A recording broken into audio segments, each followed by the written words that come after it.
नमस्कार, the publish में आप सभी का स्वागत है। मैं हूं वरुण शर्मा।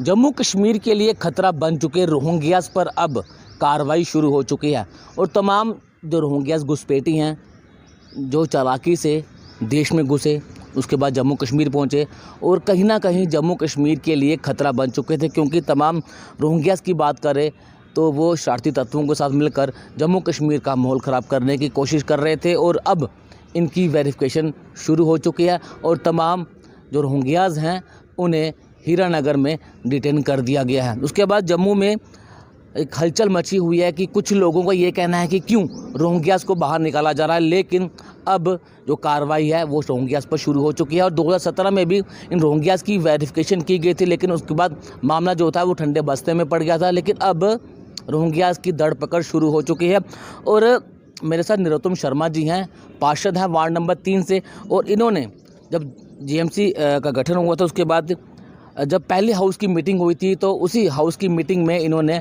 एक रेजोल्यूशन पास करवाया था और इस रेजोल्यूशन में साफ ये लिखा था कि इन तमाम रोहिंग्यास को जम्मू कश्मीर से जल्द बाहर निकाला जाए। और आज कहीं ना कहीं उस रेजोल्यूशन का असर देखने को मिल रहा है। जिस तरह से मैंने आपको पहले बताया, रोहिंग्यास की धर पकड़ शुरू हो चुकी है। नरोत्तम जी से बात करते हैं। नरोत्तम जी, हाउस की पहली मीटिंग में ही आपने एक रेजोल्यूशन लाया था कि रोहिंग्यास को बाहर निकाला जाए और आज इनकी धरपकड़ शुरू हो चुकी है, क्या कहेंगे? मैं सबसे पहले अपने इस देश के यशस्वी प्रधानमंत्री भाई नरेंद्र भाई मोदी जी को, अपने देश के होम मिनिस्टर अमित शाह जी को और प्रदेश के हमारे जो गवर्नर हैं मनोज सिन्हा साहब, इनको मुबारकबाद और धन्यवाद देना चाहता हूँ, जिनके अथक प्रयासों से ये जो मेरा एक रेजोल्यूशन था ये आज ग्राउंड पे इम्प्लीमेंट हुआ है। दूसरा मैं बताऊं, जब हम लोग इलेक्ट हुए थे, हमारा चुनाव हुआ था 2019 में अपना म्यूनसिपल कॉरपोरेशन का, बीइंग ए कारपोरेटर मैं जो कि बीजेपी से, भारतीय जनता पार्टी से बिलोंग करता हूं, मेरी पार्टी की जो सोच है वो हमेशा जो है राष्ट्र के प्रति जो समर्पण की रही है, उस समर्पण की भावना को लेके, उस सोच को लेके मैंने ये पार्टी के निर्देशानुसार एक रेजोल्यूशन पास करवाया था कि जम्मू से इलीगल रूप से जितने भी बांग्लादेशी नागरिक हैं इनको जम्मू से निकाला जाए। और आपको सबसे बड़ी बात बताऊँ, उस रेजोल्यूशन को जितने भी समुदाय के लोग थे, किसी धर्म और जाति विशेष की बात नहीं कर रहा हूँ मैं, वहाँ पे हमारे साथ सिख, मुस्लिम, हिंदू सब लोग पार्षद रहते हैं और सब लोगों के समर्थन से ये जो प्रस्ताव था मेरा पारित हुआ था और आज जो है कार्यान्वित हो गया है, ग्राउंड पे इम्प्लीमेंट हो रहा है। पार्षदों की बात करें तो निर्दलीय पार्षद भी वहाँ पर हैं, कांग्रेस के पार्षद भी वहाँ पर हैं। क्या कांग्रेस के जो पार्षद हैं उनका भी समर्थन आपको मिला था? निश्चित, बिल्कुल। मुझे इस रेजोल्यूशन पास करवाने के लिए कांग्रेस, मुझे लगता है जो मुस्लिम का पार्षद थे उन्होंने भी इसका कोई विरोध नहीं किया था और ये सर्वसम्मति ये प्रस्ताव जो है पारित हुआ था। इसके लिए मैं सर्वप्रथम तो अपनी पार्टी भारतीय जनता पार्टी को श्रेय देना चाहता हूँ। फिर दूसरा मैं अपने पार्षद जो मेरे भाई हैं जिनके सपोर्ट से जो है सहयोग से ये जो प्रस्ताव पारित हुआ था, मैं सबको इसका श्रेय देना चाहता हूँ। दूसरा मुबारकबाद जम्मू की देशभक्त जनता को देना चाहता हूँ कि जिन्होंने पुरजोर मांग की थी, कई वर्षों से, कई सालों से वो जो है ये मांग कर रहे थे, आज जो है उनकी मांग जो स्वीकार करके हमारे होम मिनिस्टर साहब ने इस पर कार्य करना शुरू किया है। तो मुझे लगता है हमारे डोगरा समाज के लिए, जम्मू के देशभक्त लोगों के लिए बड़ी खुशी की बात है। अभी भी कुछ लोगों की बात करें, जम्मू के ही वो लोग हैं, जम्मू कश्मीर के लोग हैं जो अभी भी कहीं ना कहीं रोहिंग्यास के पास जा रहे हैं, उनका रोना दिखाया जा रहा है कि रोहिंग्यास बहुत दुखी हो चुके हैं। क्या लगता है कि उन लोगों पर भी कार्रवाई होनी चाहिए जो रोहिंग्यास का समर्थन कर रहे हैं कि नहीं, इन्हें जम्मू कश्मीर से बाहर नहीं निकालना चाहिए?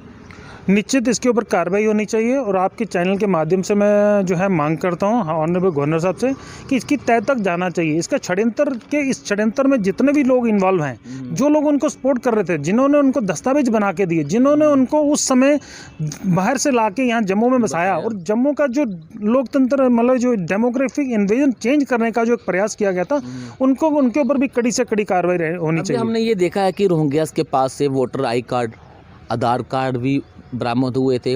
कौन वो लोग हैं, क्योंकि भाजपा हमेशा निशाना साधती आई है कांग्रेस के ऊपर, कांग्रेस के नेताओं के ऊपर कि उन्होंने रोहिंग्यास को जम्मू कश्मीर में बसाया है वोट बैंक की राजनीति के लिए, ताकि वोट जो है वो कांग्रेस को मिल सके। लेकिन कांग्रेस की अगर बात करें तो कांग्रेस भाजपा के नेताओं पर इल्ज़ाम लगाती है कि क्यों भाजपा इनको बाहर नहीं निकालती। अब जब बाहर निकाला जा रहा है तो बातें ये निकल के सामने आ रही हैं। देखिए क्या होता है, आरोप प्रत्यारोप जो है राजनीति में एक दूसरे के ऊपर लोग लगाते हैं, लेकिन मैं कहता हूँ आरोप लगाने से पहले खुद भी अपने गिरेबान में झांकना चाहिए। आप उस समय उसकी तह तक जाइए, कौन थे, कौन उस समय के रेवेन्यू मंत्री थे, कौन उस समय गांधीनगर के विधायक थे जिन्होंने प्रयास किया था। उन्होंने देश भर में ऐसा प्रयास किया था, हमारी प्रदेश में नहीं, अन्य प्रदेशों में भी कांग्रेस ने एक बड़ी सोची समझी साजिश के तहत, जहाँ पे हिंदू जो है मेजॉरिटी में ना हो, उनको उनकी मतलब मेजॉरिटी कम करने के लिए ऐसा षड्यंत्र जो चला था। मैं तो यही कहता हूँ, अगर आप पूछना भी चाहते हैं तो मैं कहता हूँ, इसके लिए मैं खुले तौर पे कहता हूँ कांग्रेस जिम्मेदार है। हमारे यहाँ के मंत्री जो है रमन भल्ला जिम्मेदार हैं, जिन्होंने ये इसकी पूरा षड्यंत्र में शामिल थे। और मैं कहता हूँ, अगर आपको लगता है कोई बीजेपी वाला है तो उसके ऊपर भी इंक्वायरी होनी चाहिए, अगर कोई है तो उसको भी दोषी ठहराना चाहिए। लेकिन मुझे लगता नहीं कि हम लोगों ने कहीं ऐसा कोई दस्तावेज किसी को बना के दिया है। जम्मू कश्मीर के लिए कितना बड़ा खतरा बन चुके थे ये रोहिंग्यास, क्योंकि आतंकवादी गतिविधियों में ही शामिल रहे हैं, चोरी में ये शामिल रहे हैं, कितना बड़ा खतरा बन चुके थे खासतौर पर जम्मू के लिए? देखिए, मैं आपको बताऊं, ये बड़ा एक मतलब गहनीय विचार करने वाला जो है विषय था हमारे। मुझे लगा ना, मैं आपको बताऊं, हमारे जम्मू के जो लोग हैं, हम लोग जो है राजनीति करते हैं, लेकिन कुछ मतलब छुटपुट राजनीति करते हैं, अपनी कौम को जो है खतरे में डालते हैं। कभी हमारे बच्चों का जो भविष्य है उसके बारे में नहीं सोचते, चंद सोचते भी होंगे। मैं कहता हूँ, ये रोहिंग्या यहाँ रहते तो हमारा अस्तित्व जो है आने वाले समय में बिल्कुल खतरे में रहता।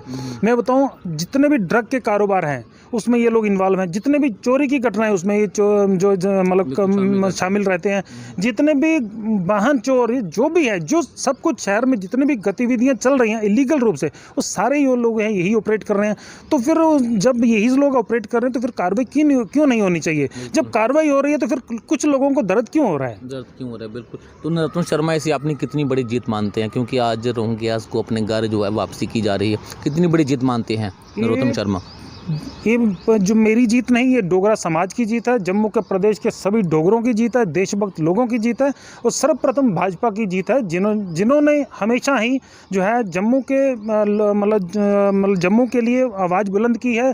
जम्मू को कैसे बचाया जाए, डोगरों का, जम्मू कश्मीर के डोगरों को जो है कैसे बचाया जाए, कैसे इनके ऊपर कार्रवाई मतलब सोचना चाहिए उसके ऊपर। इसलिए मैं कहता हूँ, ये पूरे प्रदेश के जितने भी जम्मू कश्मीर के डोगरा लोग हैं, समाज के लोग हैं, सब लोगों की जीत है। बहुत बहुत शुक्रिया नरोत्तम जी से बातचीत करने के लिए। तो एक बड़ी जीत है जम्मू के डोगरों के लिए, जम्मू के लिए ख़ास तौर पर, क्योंकि जम्मू में ये पूरी तरह से बस चुके थे और कहीं ना कहीं आतंकवादी गतिविधियों में भी ये रोहिंग्यास शामिल रहते थे। और सरकारी आंकड़ों की बात करें तो लगभग 6000 से ज़्यादा रोहिंग्यास जो हैं वो जम्मू कश्मीर में पहुंचे थे, लेकिन नॉन ऑफिशियल तौर की अगर बात करें तो लगभग 25,000 रोहिंग्यास जम्मू कश्मीर में बस चुके थे, जो कि एक बड़ा खतरा जम्मू के लिए बन चुका था। और अब इन पर कार्रवाई शुरू हो चुकी है, लेकिन किन लोगों ने इन्हें यहाँ पर बसाया, किन लोगों ने इन लोगों के वोटर आई कार्ड बनाए, किन लोगों ने इनके आधार कार्ड बनाए, उन लोगों को भी चिन्हित करना चाहिए और ऐसे लोगों पर कार्रवाई होनी चाहिए। और बहुत ज़रूरी है कार्रवाई होना, ताकि ऐसे लोगों का चेहरा सामने आ सके कि जम्मू के डोगरों को ख़राब करने की कोशिश को उन लोग वो कर रहे थे, उन पर भी कार्रवाई होनी चाहिए। और अच्छी बात यह है कि जम्मू कश्मीर से अब रोहिंग्यास को पकड़ना शुरू हो चुका है, उनकी वेरिफिकेशन शुरू हो चुकी है, और जो इलीगल तरीके से जो घुसपैठिए रोहिंग्यास जम्मू में बसने की कोशिश कर रहे थे उन्हें वेरीफाई किया जा रहा है और उन्हें हीरानगर जेल में जो है वहाँ पर डिटेन किया जा रहा है। अब अगली कार्रवाई क्या होती है वो ये आने वाला समय ही बता पाएगा, लेकिन अब लगता ये है कि जल्द इन रोहिंग्यास को अपने देश वापस भेज दिया जाएगा। बने रहना पब्लिक के साथ। धन्यवाद।